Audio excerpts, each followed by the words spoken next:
สบายดียินดีต้อนรับเข้าสู่ Excel ลาวโดยข้าพเจ้าศินกรศิสุวรรณวันนี้จะมาสาธิตเรื่องการนำใช้โปรแกรม Excel เพื่อที่จะ insert เอารูปภาพต่างๆเข้าในโปรแกรม Excel และหลายคนที่เคยใช้ Excel ที่ผ่านมาเข้าใจว่าหลายคนเคยใช้โปรแกรม Excel หลายเทื่อผ่านมาแล้วเนาะเดี๋ยวเขาจะมาเบิ่งกันว่าเมื่อนี้เขาจะเอา insert รูปของในโปรแกรม Excel นั่นใดเริ่มต้นน้อยคือเปิดโปรแกรม Excel ขึ้นมาหนึ่งโปรแกรมอันนี้คือ Excel ใหม่เนาะหลายคนเข้าใจว่าโอ้ย insert โปรแกรม insert รูปเข้ามาใน Excel มันจะยากอย่างไรที่จะเข้าปุ่ม insert picture หลังจากนั้นเราจะสามารถเลือกเอารูปของเราเข้ามาได้เดี๋ยวเริ่มไปบุมรูปเดียวเราจะ insert รูปเพราะนี่กระจกมาทำเด็กแต่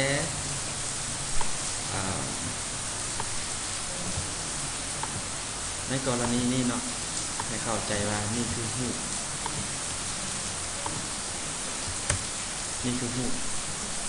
สมมติว่าเจ้าต้องการเอาเขา1,000 รูป100 รูป10 รูป20 รูป100 รูป1,000 รูปโดยที่ให้มันเห็นแค่รูปเดียวโตและหลังจากนั้นเรามีแต่พิมพ์มาแต่อันนึงไปนี่แล้วให้รูปนี้มันเปลี่ยนเอาเปลี่ยนอย่างไรเมื่อนี้เราจะมาเรียนกันเรื่องจุดนั้นเนาะโอเคเดี๋ยวเราเริ่มสร้าง Excel ขึ้นมาปกติเขาจะดู2 ชีทแต่ว่าเมื่อนี้เราจะสอนชีทเดียวมันก็จะง่ายในการใช้เบิ่งข้อมูลมันอิดที่เขาสร้างฐานข้อมูลขึ้นมาตัวอย่างเมื่อนี้เขาจะมาว่าเรื่องข้อมูลอย่างเดียวละรูปของไอเทมอะไรอันนึงเนาะนี่คือรูปไอเทมอะไรหนึ่งไอเทมนี่อาจจะเป็น A B C D อันนี้สามารถใส่ได้หมดเลยถ้าเราผู้ใดที่ใส่เนาะเป็นรูปอีกอย่างเนาะแล้วก็นี่ก็คือ picture picture ที่เราต้องการเราอาจจะชนะ picture 1จะว่า picture 4นี่คือฐานข้อมูลของเราแล้วแต่ใครที่ไปประยุกต์เอาไปทำไส้เนาะต้องการไส้ไปต้องการโซ่รูปแบบไหนและส่วนที่2ที่เราจะเฮ็ดก็คือเฮ็ดVLOOKUP ใส่คำสั่ง VLOOKUP เพื่อที่จะเป็นการดึงข้อมูลออกมานำไส้แต่ก่อนอื่นต้องมาเฮ็ด drop down list ก่อนตอนนี้เราต้องการสร้างฐานข้อมูลให้เราเลือกเอา data validation ก็คือเป็นการดึง drop down list ของเราโดยการกด forward ปุ่มนี่สร้าง drop down list ตัวนี้ก็คือเราจะเลือกไอเทมยูนิคคือเราสามารถเลือกไอเทมได้ละตัวนี้เป็นไอเทมที่เราต้องการโซ่รูปเราอาจจะเป็นไอเทมที่เราต้องการของบ้างเราต้องการโซ่รูปอยู่ได้นี่ก็คือไอเทมที่1ไอเทม A ไอเทม B ไอเทม D ไอเทม C แล้วแต่เราต้องการและเราจะไม่ให้ show picture เราอาจจะใส่ตรงนี้ว่า show picture show pic มอง show pic นี่มองนี่เราจะมาใส่สูตรVLOOKUP คือสูตร VLOOKUP อย่าง lookup รูป A ว่ามันจะเป็นรูปตัวใดโดยเดินจากตารางตัวนี้เอาของที่ for the exact match ก็คือ picture 1โอเคเนาะหลังจากนั้นเราจะเสื่อมตัวนี้ไว้โอเคเขาได้ละว่าเขาจะโชว์รูปยังไงต่อไปคือเป็นการ insert รูปออกมา insert ปกติเลย insert picture จะไปหา directory ที่เราเก็บรูปไว้ในที่นี้โอเคจะเอารูปออกมา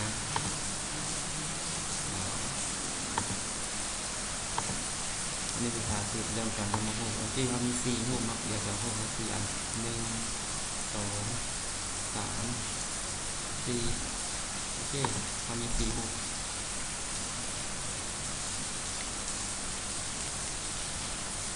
จะเปลี่ยนขนาดมันได้ประมาณ2มันก็ตัวใหม่ละคือเขามีรูปอยู่ใน4รูปเลยกันคือรูปที่1คือตัวนี้เอา4 3 2เขาจะเปลี่ยนตัวนี้เป็นจิจวอนจิจ2จิจ2จิจตัวนี้คือเป็นรูปที่3เป็นอย่างไรเราเปลี่ยนเพราะว่าเราต้องการให้มันไปลุกอัพข้อมูลตามรูปตัวนี้ถ้าว่ามีหลายรูปเป็นพันรูปมันคือพิเจอร์พันแล้วแต่ตัวเขียนอาจจะเป็นพิเจอร์เสมอไปอาจจะเป็นABCD run form or anything you can do อะไรก็ได้แบบนี้จุดประสงค์เราคือเข้าไปอยากให้รูปมันเตะตาเข้าไปอยากเห็นตรงที่เข้าไปอยากทำรูปตรงที่แต่รูปมันจะไปดูเจออะไรก็ได้แล้วแต่มันแบบนี้สิ่งที่เราจะเห็นขั้นต่อไปคือเป็นขั้นตอนสุดท้ายละก็คือการเขียนโค้ดให้มันเสื่อมรูปให้เข้าไปที่ปุ่มคลิกขวาแล้วก็ view code หลังจากนั้นให้เราเลือกเอาที่เราเห็นเรียกอยู่คือเป็นเวิร์กชีตตัวนี้เวิร์กชีตที่1เนาะเปิดเวิร์กชีตขึ้นมาแล้วมองนี่ให้ไปเข้าคำว่า calculate โอเคหลังจากนั้นมันจะกำหนดประกาศกฎเกณฑ์ตัวหนึ่งขึ้นมาในที่นี้จะประกาศว่า dim my pick as pictures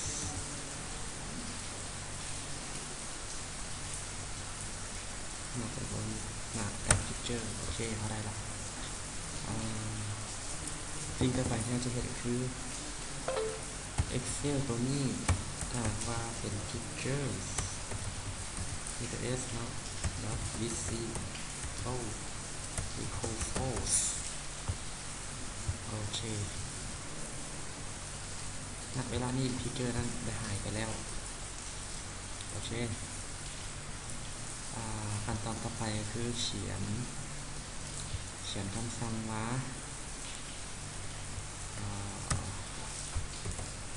with range เมื่อกี้นี้ก็ไม่ใจว่าให้ดู range ที่ตัวใด range ในตัวนี้คือ range h1 เนาะเราเห็นนั้น h1 คือเราเขียนว่า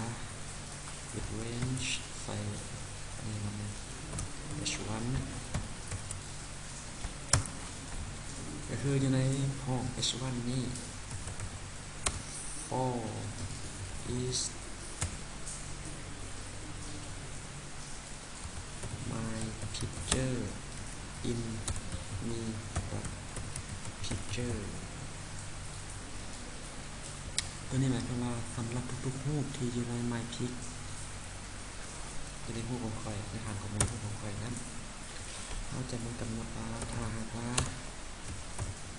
my pic ถ้าว่า my picture name equal text then คือว่าถ้าหากว่ารูปตัวนี้มันมีนามสกุลถ้าว่าชื่อของมันมีนามสกุลเป็น text ก็คือเราพิมพ์ text เดี๋ยวเมื่อกี้เนาะ then my pic dot visible equal true แล้วก็อันนี้คือให้มันเห็นรูปให้มัน visible คือให้การมองเห็นมันให้มันเห็นแล้วก็ my pic dot เห็นน่าจะไปเห็นในใจเห็นที่ด้านท็อป equal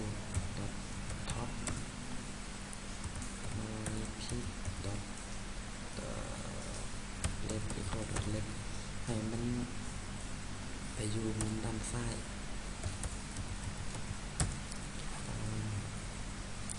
ทางกำหนดตรงที่เล่า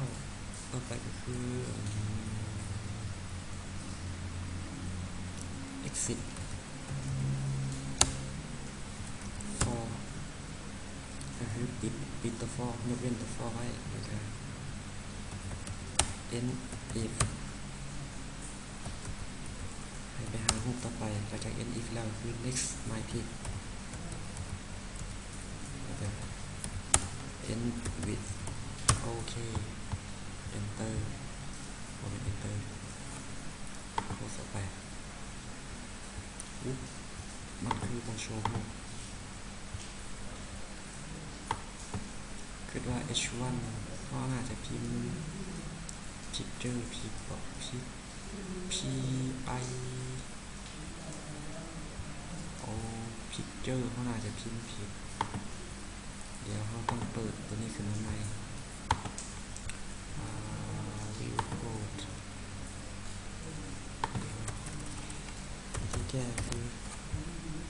เปิดตัวนี้มัน true ไว้หลังจากนั้นก็จะมีเมื่อเราผิดที่ว่า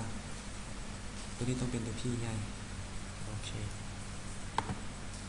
สิ่งที่เราจะคือ false โอเคสิ่งที่เราจะก็คือแปลงตัวนี้กลายเป็นพี่ใหญ่สำคัญเรื่องการเขียนตัวต้องเป็นชื่อแล้วกันหลังจากนั้นก็จะได้เลยตัวอย่างว่าจะเป็นรูป A ก็จะเปลี่ยนเนาะ B ก็จะเปลี่ยนหรือถ้าจะเป็น C เลยก็เปลี่ยนหรือถ้าจะเป็น D เลยเปลี่ยน D นี่โบมีรูป Picture 4เขาไม่ได้เขียนแสดงว่า Picture 4เขาไม่มี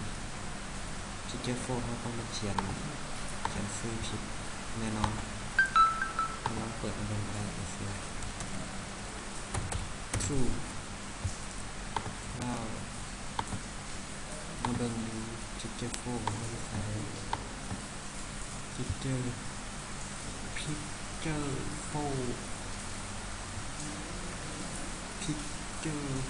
เดี๋ยวเรา copy เอาตัวนี้ก็ได้ลองจะ copy เอาตัวนี้มาพาลงตัวนี้โอเค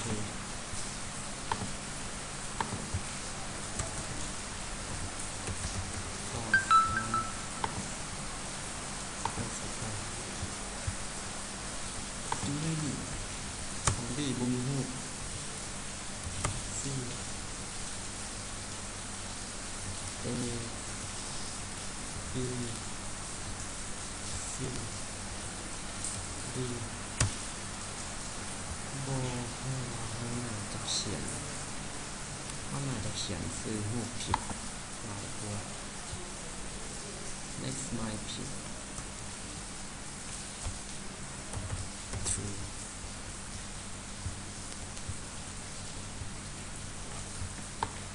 แล้วกัน picture 1 picture 2 picture 3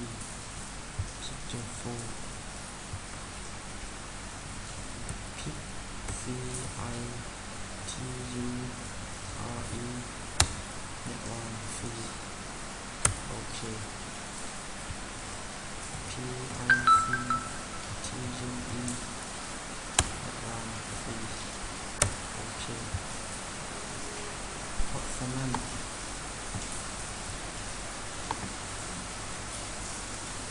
A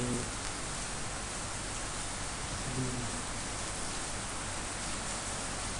C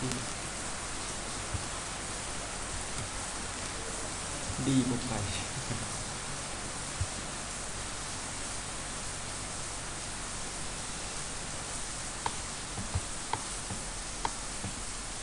Picture 4 that one equal exact match Picture 4 Picture 4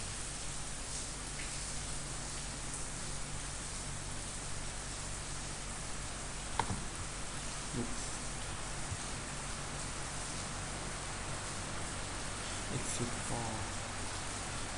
edit ใช่ถูกละทุกอย่างถูกต้องหมด resource ทุกอย่างจะสูตรถูกแล้วนี่ก็ picture flow ของเราอันนี้เป็นเราแล้วเราเปิด picture ขึ้นมาตรงนี้เราเข้าไป picture flow เลยจ้ะ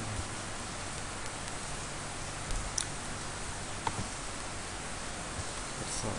ระบบในตรงนี้เป็นทำมา picture 10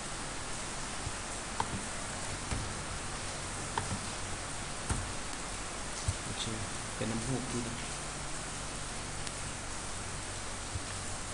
ขนาดแบบได้เอ